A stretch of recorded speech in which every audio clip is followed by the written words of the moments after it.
আমরা দীঘার site scene করতে করতে চলে গেছিলাম ন্যায়কালী মাতার মন্দিরে।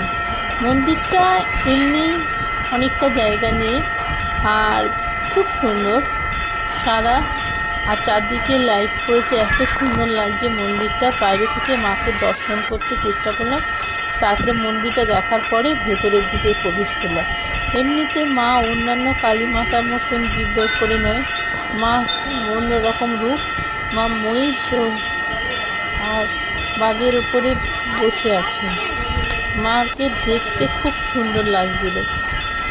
আর দেখাচ্ছি মন্দিরের ভেতরে গিয়ে একটু ঠাকুর মশাই রয়েছেন, যে যা আসছে পুজো করে দিচ্ছিল।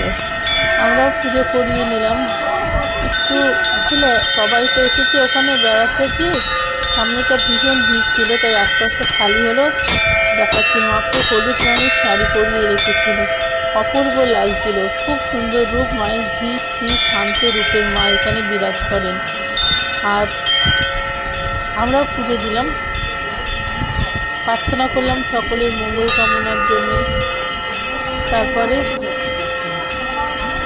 ঠাকুরমশাই নাম গোত্র দিয়ে পুজো করে দিলাম, দিয়ে এবার আস্তে আস্তে জয় মা ন্যায়কালী বলে আস্তে আস্তে মায়ের মূর্তিটা সত্যি অপূর্ব, একেবারে কি সুন্দর, খুব ফেরানো যাচ্ছিল না।